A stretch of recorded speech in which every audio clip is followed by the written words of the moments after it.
जय राम जय जय राम श्री राम जय जय राम नीलाम्बुज श्यामल कोमलांगम सीता क्षमारोपितवामागम पाणव महासागरचारुचापम नमामि रामं रघुवंशनाथम। ओम श्री सीतारामचंद्राभ्याम नमः उमा महेश्वराभ्याम नमः। ओम श्री एकादशी दक्षिणेश्वर धाम प्रकाशते नमः। सत्संग क्रम में आज श्रीमद् भागवत महापुराण से अष्टम स्कंद की 20वें अध्याय कथा है। इसमें भगवान वामन जी का विराट रूप धारण करके 2 ही पद में पृथ्वी को नाप लेना और फिर स्वर्ग को नाप लेना।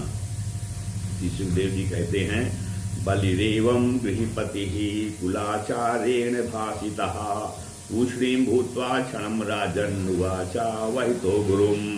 सुखदेव जी कहते हैं कि हे राजन, जब कुलगुरु शुक्राचार्य ने राजा बल से इस प्रकार कहा, तब आदर्शग्रस्त राजा बल ने एक क्षण चुप रहकर बड़ी विनय और सावधानी पूर्वक शुक्राचार्य जी के प्रति ऐसा कहा। उन्होंने राजा बल ने कहा कि सत्यम भगवता प्रोक्तम धर्मो अयम गृहमेधिनाम अर्थ कामम यशोवृत्तिम यो न बाधेत करहिकित। राजा बल ने कहा, भगवान आपका कहना सत्य है, क्योंकि गृहस्थ आश्रम में रहने वालों के लिए वही धर्म है क्या, जिससे अर्थ काम यश और आजीविका में कभी किसी प्रकार बाधा न पड़े।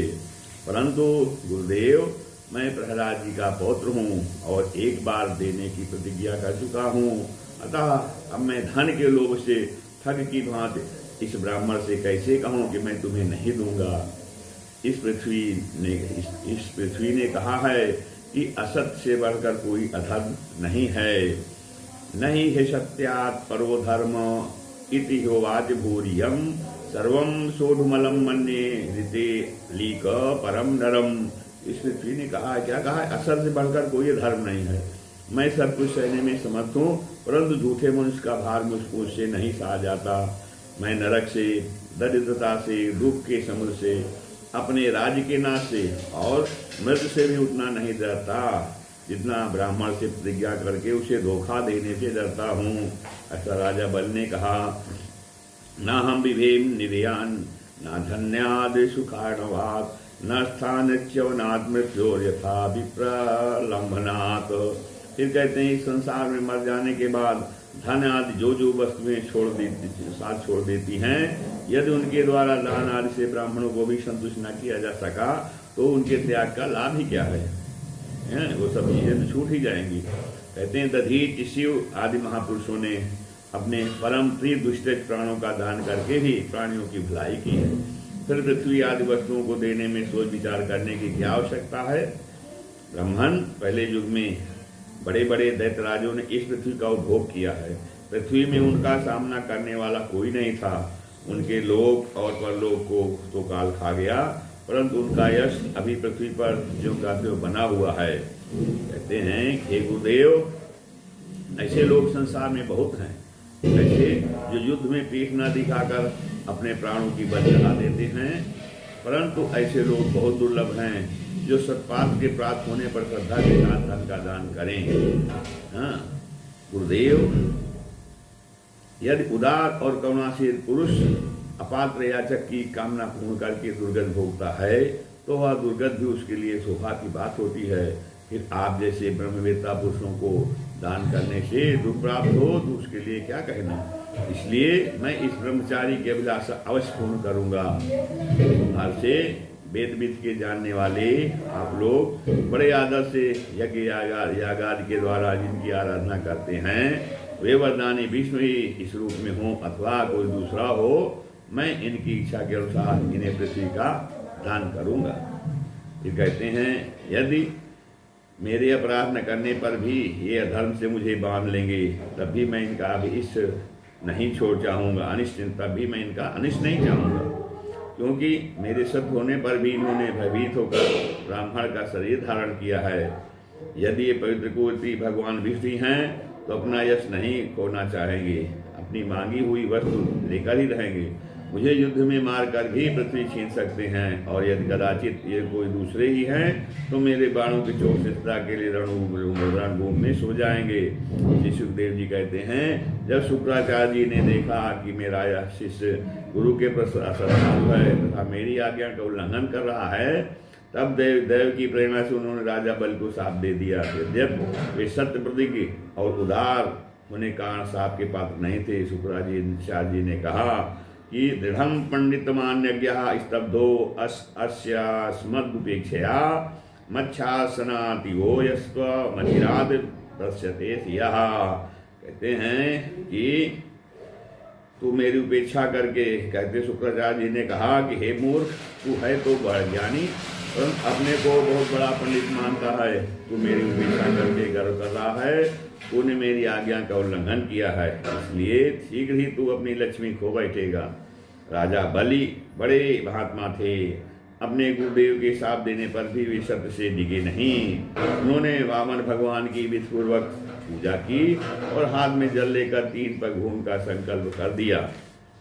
तो उसी समय राजा बल की पत्नी विंध्याचली, जो मोतियों के गहनों से सुसज्जित थी, वहां आई। उसने अपने हाथों वामन भगवान के चरण पखारने के लिए जल से भरा सोने का कलश ला कर दिया, और बल ने स्वयं बड़े आनंद से उनके सुंदर सुंदर युगल चरणों को धोया और उनके चरणों का वह विश्व पावन जल अपने सिर पर चढ़ाया। उस समय आकाश में स्थित देवता, गंधर्व, विद्याधर, सिद्धचारण सभी लोग राजा बल के इस अलौकिक कार्य तथा सरलता की प्रशंसा करते हुए बड़े आनंद से उनके ऊपर दिव्य पुरुषों की वर्षा करने लगे। एक ही हजारों दुंदुभियां बार बार बजने लगी। गंधर्व, किम पुरुष और किन्नर गान करने लगे, और धन्य है इन उदार शिरोमणि बल ने ऐसा काम कर दिखाया जो दूसरों के लिए अत्यंत कठिन है। देखो तो सही, इन्होंने जानबूझकर अपने शत्रु को तीनों लोगों का दान कर दिया। तदपामनम रूपमवर्धताद्भुतम हरेरन्तस्य गुणत्रयात्मकम भूखम दिशोध्यौर्विवरापयोधयस् तिर्यंगदेवादिशयोदयदाशत। कहते हैं इसी समय एक बड़ी अद्भुत घटना घट गई। क्या है? अनंत भगवान का वह त्रिगुणात्मक वामन रूप बढ़ने लगा, यहाँ तक कि बढ़ा पृथ्वी, आकाश, दिशाएं, स्वर्ग, पाताल, समुद्र, पशु पक्षी, मनुष्य, देवता और इस सब के सब उसी में समा गए। ऋत्विजाचार्य सदस्यों के साथ बल ने समस्त ऐश्वर्यों के एकमात्र स्वामी भगवान के उस त्रिगुणात्मक शरीर में पंचभूत, इंद्री, उनके विषय, अंतःकरण और जीवों के साथ वह संपूर्ण त्रिगुणमय जगत देखा। फिर राजा बल ने विश्व रूप भगवान के चरण तल में रसातल, पृथ्वी में चरणों में पृथ्वी, पिंडलियों में पर्वत, घुटनों में पक्षी और जांघों में मरुदगण को देखा। इस प्रकार भगवान के वस्त्रों में संध्या, गुह्य स्थान में प्रजापतिगण, जघन स्थल में अपने सहित समस्त असुरगण, नाभि में आकाश, कोख में 7 समुद्र और वक्ष स्थल में नक्षत्र समूह देखे। ये कहते हैं उन लोगों को भगवान के हृदय में धर्म, स्तनों में ऋत, मधुर और सत्य वचन, मन में चंद्रमा, वक्ष स्थल पर हाथों में कमल लिए लक्ष्मी जी और कंठ में सामवेद और संपूर्ण शब्द समूह उन्होंने देखा। फिर कहते हैं बाहुओं में इंद्रादि समस्त देवगण, कानों में दिशाएं, मस्तक में स्वर्ग, केशों में मेघमाला, नासिका में वायु, नेत्रों में सूर्य और मुख में अग्नि दिखाई पड़े। फिर कहते हैं वाणी में वेद, रचना में वरुण, बाहों में विधि और निषेध, पलकों में दिन और रात, इस रूप के ललाट में क्रोध और नीचे के ओठ में लोभ के दर्शन हुए। परीक्षित, उनके स्पर्श में काम, वीर में जल, पीठ में धर्म, पदविन्यास में यज्ञ, छाया में मृत्यु, हंसी में माया और शरीर के रोमों में सब प्रकार की औषधियाँ थी। उनकी नाड़ियों में नदियाँ, नखों में शिलाएं और बुद्धि में ब्रह्मा, देवता और ऋषिगुण देख पड़े। इस प्रकार वीरवर बल ने भगवान को इंद्रियों और रसेरी में सभी चराचर प्राणियों का दर्शन किया। परीक्षित, सर्वमात्मा भगवान ने यह संपूर्ण जगत देखकर सबके सब दैत्य अत्यंत भयभीत हो गए। इसी समय भगवान के पास असह्य तेज वाला सुदर्शन चक्र, गरजते हुए मेघ के समान भयंकर टंकार करने वाला सारंग धनुष, बादल की तरह गंभीर शब्द करने वाला पांचजन शंख, विष्णु भगवान की अत्यंत वेगवती कमोदकी गदा और 100 चंद्राकार चिन्ह वाली ढाल और विद्याधर नाम की तलवार, अक्षय बाणों से भरे 2 तरकस तथा लोकपालों के सहित भगवान के सुनंद आदि पार्षद गण सेवा करने के लिए उपस्थित हो गए। उस समय भगवान की बड़ी शोभा हुई। मस्तक पर मुकुट, बाहुओं में बाजूबंद, कानों में मकरात कुंडल और वक्षस्थल पर सीवत्स चिन्ह, गले में कौस्तुभ मणि, कमर में मेखला और कंधे पर पीताम्बर शोभायमान हो रहा था।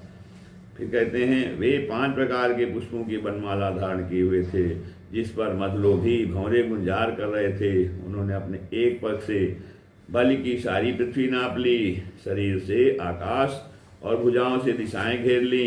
दूसरे पग से उन्होंने स्वर को भी नाप लिया। तीसरा पैर रखने के लिए बल की तनिक से भी कोई वस्तु न बची। भगवान का वह दूसरा पग ही ऊपर की ओर जाता हुआ महरलोक, जनलोक और तपलोक से भी ऊपर सत्यलोक में पहुंच गया। इस श्रीमद्भागवते महापुराणे परमहंसायां संहितायां अष्टम स्कंधे विश्वरूप दर्शनम नाम विश्वोत्तमो अध्यायः। श्री राम जय राम जय जय राम, श्री राम जय राम जय जय राम, श्री राम जय राम जय जय राम।